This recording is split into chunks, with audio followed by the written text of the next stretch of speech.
La mansión del amor de Bárbara Cartland, capítulo 6. Mientras se dirigía hacia la Plaza Berkeley, en el carruaje alquilado que Curtis le conseguía cuando deseaba ir de incógnito, Darcy pensó que su comportamiento era muy reprobable.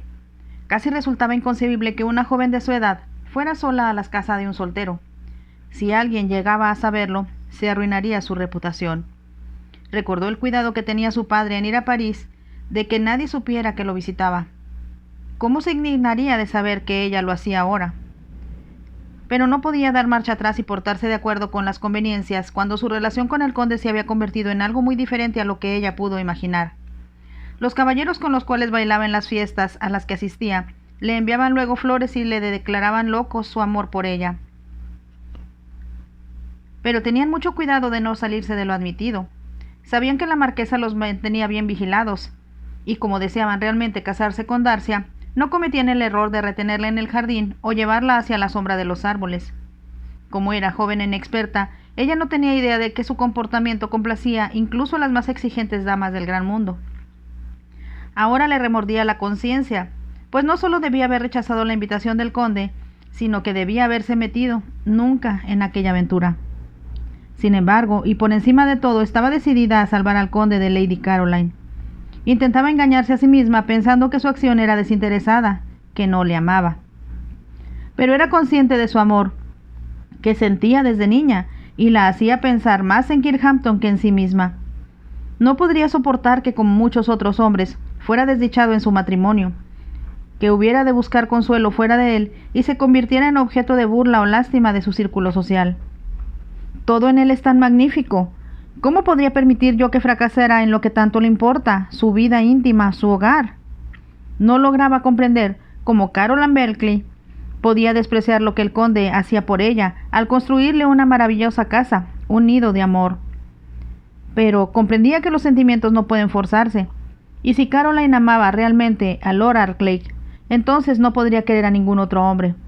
Sabiendo que Lord Arclay era casado, comprendía por qué el duque de Hull presionaba a su hija para que se casara con el conde enseguida, y empleaba su autoridad paterna para mantener alejados a los amantes. Para Darcia, era como un eco de las situaciones que viviera su padre. Pero en ese caso, era él quien perseguía a alguna mujer bella, pese a la oposición del padre o el marido, y lo convertía en una aventura divertida, sin importar quién sufriera por ello. En realidad está muy mal, pensaba Darcia, reafirmándose en su deseo de un hogar, hijos, y por supuesto un marido enamorado. Pero el único que podría hacerla feliz era el conde. El carruaje se detuvo en la casa Kirkhampton. Darcia se apresuró a bajar, en cuanto el palafrenero le abrió la portezuela, y a entrar en el vestíbulo temerosa de que alguien la viera. Había tomado la precaución de llevar una capa oscura para ocultar su vestido, y se cubría el cabello con un fular de chifón, del mismo tono azul que se veía en el cuadro de Van Loo. Como si no pudiera esperar a que la anunciaran, el conde salió al vestíbulo para recibirla sonriente, y su mirada de admiración indicó que se había fijado en su apariencia, y especialmente en el color del fular. No esperó a que el sirviente le ayudara a quitarse la capa. Lo hizo él mismo mientras Darcia se despojaba con todo cuidado del fular para no estropear su peinado. Temía que no apareciera. «Pero ya ve que estoy aquí», respondió Darcia sin poder contener un tono de alegría en su voz.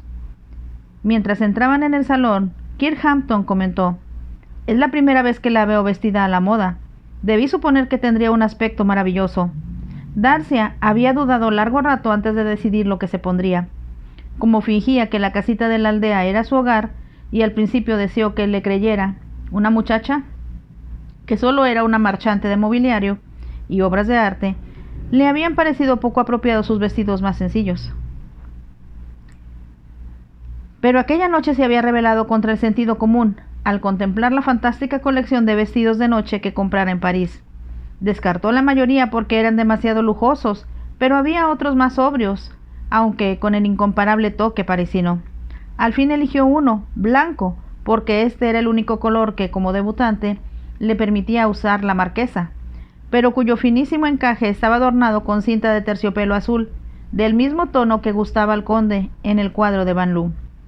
La hechura acentuaba su esbelta cintura y las suaves curvas de su cuerpo. Los hombros desnudos iban rodeados por un volante de encaje. Darcia no se puso ninguna joya. Hacerlo habría sido un grave error. pues, aunque su padre le había obsequiado muchas valiosas y también había heredado algunas de su madre, no quería despertar más aún la curiosidad del conde.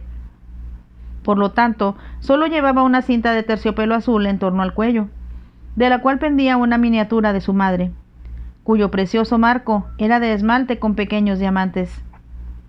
Dado que la miniatura en sí era una obra maestra, de inmediato atrajo la atención del conde.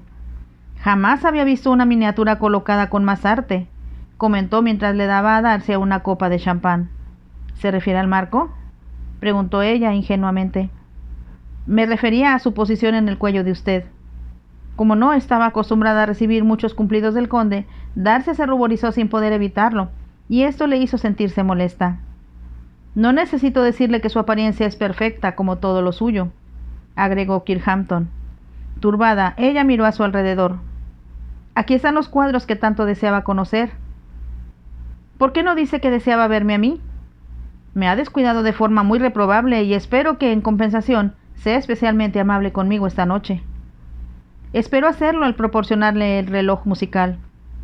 Cada cosa en su lugar y su tiempo. Por el momento prefiero deleitarme con su compañía. Darcy estaba sorprendida. Le parecía que él se comportaba de forma muy diferente a como lo había hecho hasta entonces. Tal vez se debiese a que ahora no pensaba solo en la casa que él construía. Eran un hombre y una mujer que cenarían juntos y, por consiguiente, debían interesarse el uno por el otro. Se anunció la cena y Darcy, al conocer el comedor, vio que todo era de apariencia sombría y algo impersonal, excepto por las pinturas, todas ellas soberbias y muestras de los maestros. Me gustaría mostrarle unos hermosos cuadros de Gainsborough que tengo en otra habitación, pero no debemos entretenernos mucho aquí para no hacer esperar a su amigo. Como deseaba complacerlo, Darcy dirigió la conversación hacia el tema de los caballos, y supo que, aunque el conde le obsesionaba en aquellos momentos la construcción de su casa, no había disminuido su afición por la hípica. Dado que Lord Rowley poseía caballos de carreras en cualquier país donde permanecieran cierto tiempo, Darcy sabía mucho sobre el tema, y sorprendió al conde con sus conocimientos. ¿Cómo puede saber tanto de una materia que no es la suya?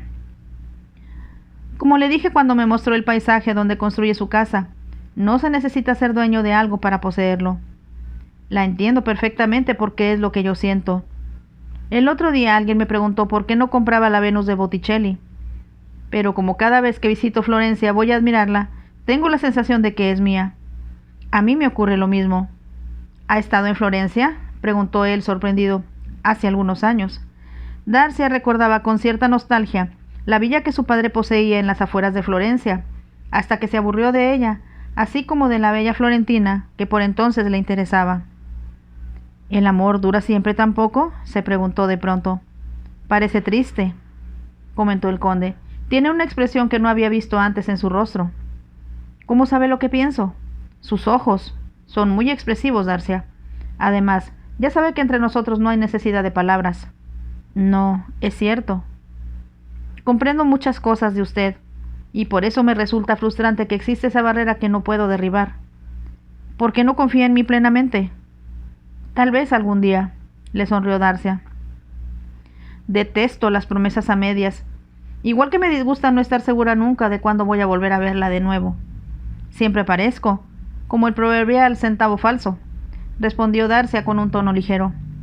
Un símil inadecuado del todo, objetó el conde. Más bien es como la luz que brilla en el cielo nocturno. Sus ojos despiertan mi ambición y mis aspiraciones.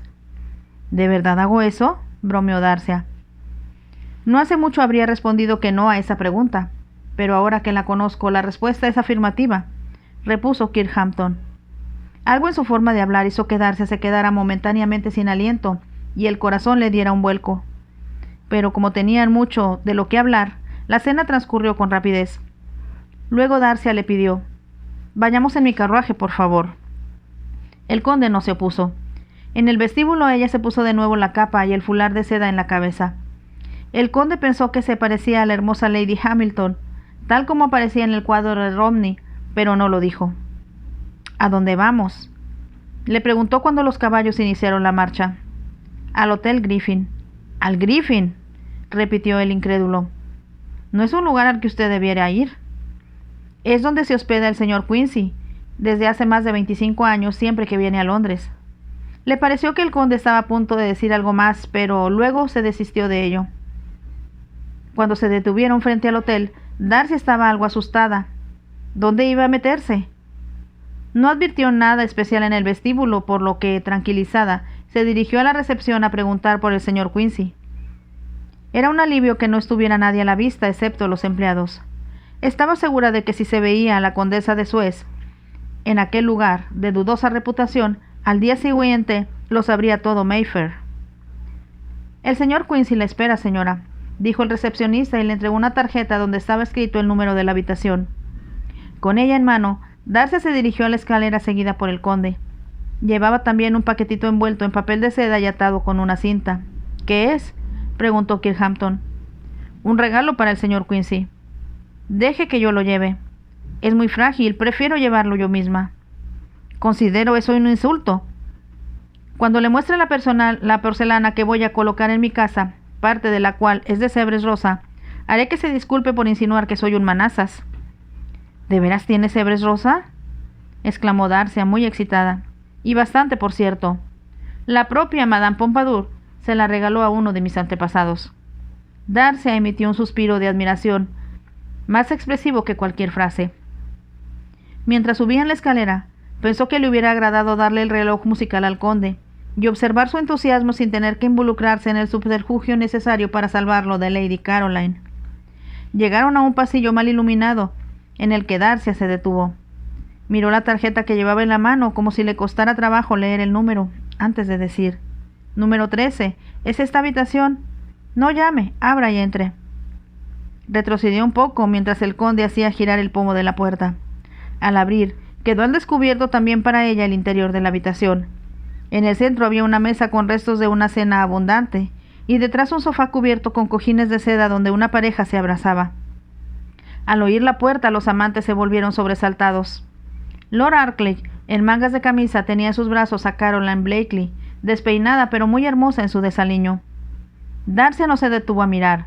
Se alejó por el corredor, mientras el conde permanecía en la puerta como si se hubiera convertido en piedra. Solo cuando la joven llegaba a un punto del corredor donde éste giraba en ángulo recto, él la alcanzó. «Lo lamento», dijo Darcy antes que Kirkhampton pudiera hablar. «Ahora veo que es el número 15. No está bien escrito y hay tan poca luz». Se encontraban frente a la puerta marcada con el número 15.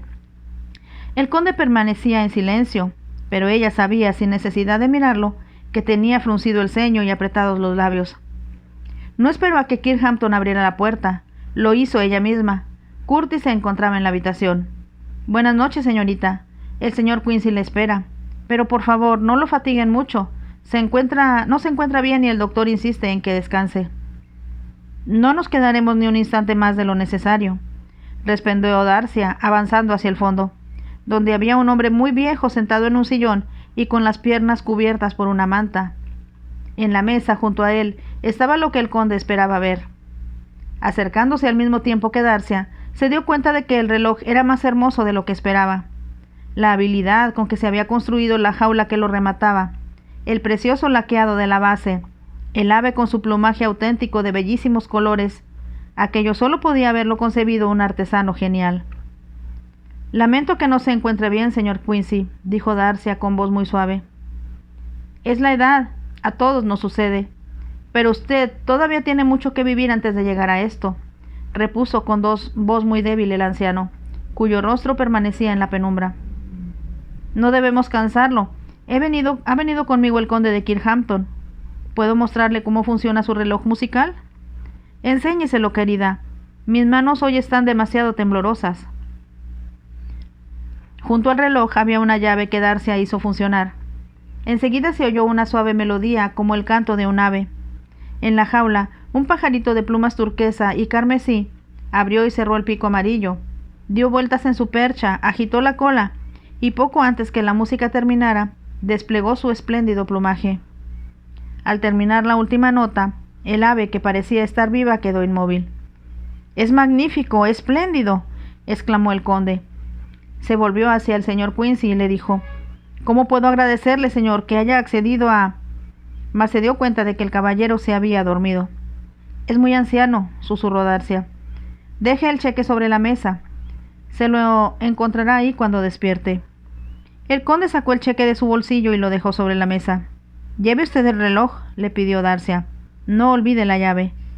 El conde cogió el ingenioso reloj musical y lo guardó la llave en el bolsillo, mientras Darcia dejaba el paquetito que llevaba junto al cheque. Se dirigieron a la puerta donde Curtis esperaba. «Cuando su amo despierte, dígale que le agradezco y que le estoy prometiendo cuidar su reloj como lo habría hecho él mismo», le pidió el conde. «Le daré su mensaje, señor». «Gracias», le dijo Darcia con una mirada significativa. Curtis sabía por qué se las daba. Al regresar por el corredor, Darcia vio aliviada que todas las puertas estaban cerradas, incluso la de la habitación número 13. Salieron del hotel y subieron al carruaje sin cruzarse con nadie, aparte de los empleados del establecimiento. «¿Complacido?», preguntó Darcia cuando se alejaban. «No hay palabras para describir lo que siento. Es una pieza única. Reconozco que nunca había visto nada semejante. Me gusta pensar que es el pájaro azul de la felicidad lo que instalará en su casa. Tiene razón, el quimérico pájaro azul que todos buscamos. No lo había pensado hasta este momento». El lugar adecuado tal vez sea el salón azul, pero ¿sabe dónde me gustaría que lo pusiera? Espero que me lo diga. En su gabinete particular. Si lo cuelga del techo frente al espejo que colocó sobre la chimenea, podrá ver doblemente esa maravilla. El conde suspiró. Apenas me atrevo a decirlo, pero nada más verlo se me ocurrió que era allí donde debía colgarlo. Pensamos casi siempre lo mismo, en muchos aspectos. El carruaje se detuvo frente a la casa de Kirkhampton. «Buenas noches, señor», se despidió Darcia, y añadió sonriendo. «Supongo que ese pájaro azul cantará esta noche antes que usted se duerma. Tengo algo que decirle y también quiero que vuelva a mostrarme cómo se utiliza la llave. Si hiciera algo mal y se descompusiera el mecanismo, jamás me lo perdonaría. Se lo mostraré». De nuevo entró Darcia apresuradamente en la casa, seguida por el conde. Se dirigieron al salón, donde él colocó el reloj musical con todo cuidado frente a una mesa. «No tendré un momento de paz hasta que no esté colgado y a salvo de manos descuidadas. ¿Se imagina lo que ocurriría si una doncella, para admirarlo, llegase a tirarlo?» «Ha sobrevivido más de 100 años», lo tranquilizó Darcia. «No creo que ahora le ocurra nada». «No rete al destino». Darcia se había quitado la capa y el fular en el vestíbulo. Las luces de las velas destacaban los reflejos cobrizos de su cabello. En su ausencia, habían apagado las lámparas de gas, por lo que la habitación estaba menos iluminada y el ambiente era más íntimo. El conde se acercó a ella sin apartar la mirada de su rostro.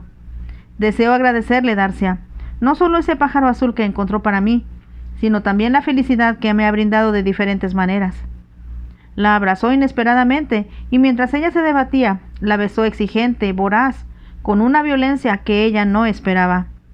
Pero al tiempo que advertía lo furioso que estaba por la traición de Lady Caroline, Darcy sintió que sus labios duros y ardientes le provocaban una sensación que la hacía olvidarse de todo, menos del éxtasis de ser besada por el hombre que amaba. Nunca la habían besado antes, pero imaginaba que sería algo muy suave, tiernamente seductor. Jamás pensó que fuera tempestuoso, abrumador y a la vez tan excitante. El conde lo oprimía contra sí hasta que sus cuerpos parecían ser uno solo. A Darcy se le antojó que le robaba el alma con aquel beso.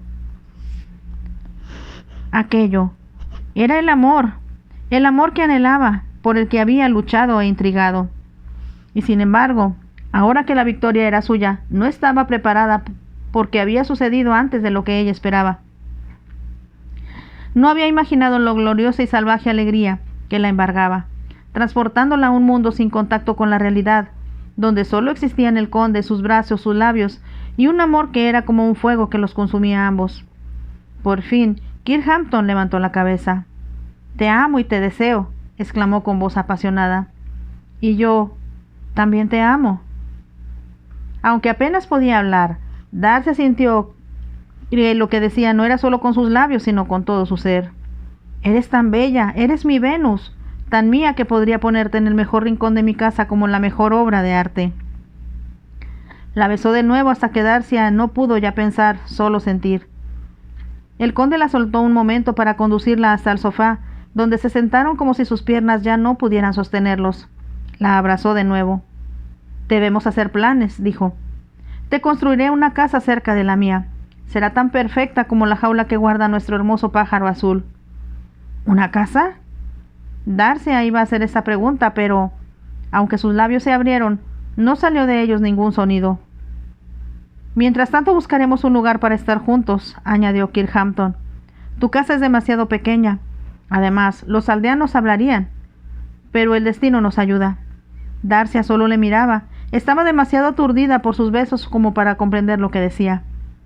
El amigo en cuya casa me hospedo me dijo esta mañana que parte hacia Escocia y que si yo no estuviese allí, cerraría la vivienda. Por supuesto, le ofrecí pagar todos los gastos hasta que mi propia casa esté lista. Se manifestó de acuerdo, así que allí estaremos juntos, amor mío. La besó antes de continuar diciendo: nadie sabrá dónde te encuentras. Dejaremos instrucciones de que si alguien viene a preguntar, digan que no estamos. Lo que será verdad porque la mayor parte del tiempo la pasaremos en la construcción, buscando la manera de que sea tan perfecta como queremos. Oprimiéndole ambas manos, Kirkhampton añadió entusiasmado: será maravilloso poder estar contigo. Ya no desaparecerás dejándome con la duda de cuándo te volveré a ver. Y se adueñó nuevamente de los labios de Darcy, con una pasión que a ella le dejaba sin aliento. Te amo, le dijo después de besarla largo rato. Te amo seguramente desde el primer momento en que te vi, aunque no supiera darme cuenta. La apretó contra sí, añadiendo: déjalo todo a mi cargo, preciosa, y nunca lo lamentarás. Cuando nos separemos, lo cual no creo que suceda ni en 1000 años, te prometo que no tendrás necesidad de dedicarte a ningún negocio, porque no carecerás de medios en toda tu vida. Darcy no pudo decir nada, porque él se apoderó nuevamente de su boca, de su voluntad. Una hora más tarde, de regreso a su casa, a Darcy no le era posible aún pensar de modo coherente. Cuando al fin comprendió que el conde le ofrecía su protección, no matrimonio, no se escandalizó, únicamente se quedó atónita por haber sido tan tonta como para no percatarse de que, dado su comportamiento, tal sugerencia era inevitable. Siempre había sabido que el matrimonio entre aristócratas era muy diferente que para el resto de la gente, pues el amor no era factor importante para el matrimonio entre ellos. Lo que importaba era la continuación del linaje y las ventajas materiales que cada uno de los contribuyentes pudiese adoptar. Darcy comprendía ahora la increíble tontería que había cometido al pensar que bastaba con conocer al conde y atraerlo para que él la quisiera como esposa. Considerando su plan muy inteligente, había llegado a la conclusión de que el fin justificaría los medios. Lo había preparado con el mismo cuidado que el conde pusiera en la construcción de su casa. Su intención era sorprenderlo, primero con su juventud y su belleza, después con sus conocimientos y su capacidad para conseguirle lo que precisara: cuadros, muebles, objetos artísticos. Y todo había resultado tal como deseaba. Incluso había eliminado a la condesa, a Caroline Blakely, de la competencia. Pero en el momento de cruzar triunfante la meta, se encontraba descalificada por culpa de su torpeza. ¿Cómo no se me ocurrió pensar que, con su deseo de perfección, jamás se casaría con una mujer que no perteneciera a su mismo nivel social? Desesperada comprendió que aunque le confesara quién era en realidad, la situación no cambiaría. La reputación de su padre le impediría convertirse en esposa del conde de Kirkhampton, igual que si fuera simplemente la señorita Darcy, a quien él deseaba como amante. Papá me lo habría hecho ver si lo hubiera preguntado, pensaba. Pero su padre se habría reído de ella, le habría considerado infantil por esperar que su descabellado plan tuviera éxito. Me ama tanto como yo a él, se decía Darcy, como si se defendiera de una acusación. Pero no era verdad. Ella le amaba y quería ser su esposa, la madre de sus hijos. Él, en cambio, la deseaba como mujer, físicamente, solo eso. Al llegar a su casa subió con rapidez a su habitación. Sabía que la marquesa no había regresado todavía. Como si de nuevo el destino estuviera a su favor, aquella noche tenía una invitación para cenar con Lord Sullivan, antiguo amigo y admirador de la dama. «Tengo jaqueca», había dicho Darcy a la marquesa, «así que por favor discúlpeme. Prefiero quedarme a dormir. Podría cancelar el compromiso». «Sería una tontería. Sabe que Lord Sullivan solo me invitó porque desea verla a usted. Por favor, vaya y diviértase, o me hará sentir culpable, y me veré obligada a ir aunque no me encuentre bien». «Es que te cansaste mucho hoy, querida. Te suplico que no vayas más a Rowley». Volver al pasado siempre perturba y agota. Se mostró tan comprensiva que Darcia la besó conmovida en la mejilla. Vaya y pase una velada con su admirador. Estoy segura de que ninguno de los dos me echará de menos. Tiene una pareja para ti. Supongo que será de la edad de ustedes, más que de la mía. Y después de una noche de reposo, me sentiré mejor para el baile de la duquesa de Newcastle. Como sabe, se propone que sea la mejor de la temporada. Tal vez tengas razón. No hay nada más agotador que tratar de mostrarse ingeniosa y encantadora cuando a uno la cabeza se le hace pedazos. Como la invitación era para las 7:30, Darcy había esperado a que la marquesa se fuese antes de partir hacia la plaza Berkeley. Gracias a la ayuda de Curtis, ningún otro miembro de la servidumbre mencionaría su ausencia. Y ahora, a solas tras acostarse ayudada por su doncella, Darcy permanecía despierta en la oscuridad. Cada fibra de su ser se estremecía aún por las emociones que el conde había despertado en ella. En aquellos momentos no podía pensar en el futuro. Únicamente sabía que le amaba no solo con todo su corazón, como pensaba antes de ir a cenar en compañía de Kirkhampton, sino con una pasión y una violencia iguales a las de él. Este era un aspecto de sus sentimientos, pero Darcia sabía que en su amor había algo que le faltaba en el del conde, la percepción espiritual, de que eran un solo ser, y en el tiempo ni en las conveniencias sociales, ninguna ley o restricción inventada por el hombre podría separarlos jamás. Le pertenezco, pero en esta existencia, por las barreras que existen entre nosotros, nunca podremos estar juntos. Una cosa era pensar filosóficamente, creer en la vida eterna y en la reencarnación. Otra, saber que durante los años que le quedaran de estar en el mundo, permanecería sola y desesperada, porque no podía estar con el hombre amado. La única forma de lograrlo era acceder a lo que él pedía. Podría aceptarlo, aunque significara convertirse en paria social para el resto de su vida. Pero comprendió que era imposible, no solo porque lastimaría a su padre, sino porque destruiría la perfección del amor que ella tuviera del conde. Si él ama la perfección, a mí me ocurre lo mismo, y solo le quiero como marido. Que me ame sin ninguna otra mujer, que me ame sin que ninguna otra mujer signifique nada para él. Deseo que mis hijos jueguen en la casa que él construye, que cabalguen sus ponis, que al crecer reflejen parte de su carácter y parte del mío. Este era el verdadero significado del amor, se dijo, cuando un hombre y una mujer se convierten en un solo ser. Perfección a la que ella nunca podría aspirar. Y es por mi culpa, solo por mi culpa, gimió. Pero era demasiado tarde para hacer nada al respecto. El conde estaba tan entusiasmado exponiéndole sus planes, que no había reparado en que ella permanecía silenciosa. Y en realidad, no habría podido decir nada, porque él, si no hablaba, la besaba. La violencia de sus primeras caricias, debida en parte a que estaba indignado, se convirtió después en un intenso deseo que le hizo olvidarse de todo, incluso de la perfidia de su prometida. ¿Cuándo vendrás a mí, mi amor?», le preguntó a Darcy cuando ella por fin logró decir que debía irse. Lo pensaré», respondió. «¿Supones que esa es la respuesta que deseo? Ya te he dicho que no puedo esperar. Te deseo ahora, mañana, pasado y en todo momento. Me volveré loco si vuelves a desaparecer o me haces trabajar solo en la casa, cuando podemos hacerlo juntos». Su sinceridad era evidente, pero en ningún momento se le ocurrió ofrecerle la posición que acababa de perder Caroline Blakely. «Mi amigo se va mañana», insistió. Tras el viernes, Darcia no dijo nada y él insistió. «Prométemelo, promételo. Oh, mi amor, seremos tan felices». Como si la idea de esa felicidad lo excitara, la besó de nuevo hasta que ella protestó. «Por favor, no, me asustas». Al instante, él se mostró más tierno. «Perdóname, cariño, es que me vuelves loco». Eso es lo que hacían las diosas del Olimpo cuando descendían hacia los simples mortales, enloquecerlos.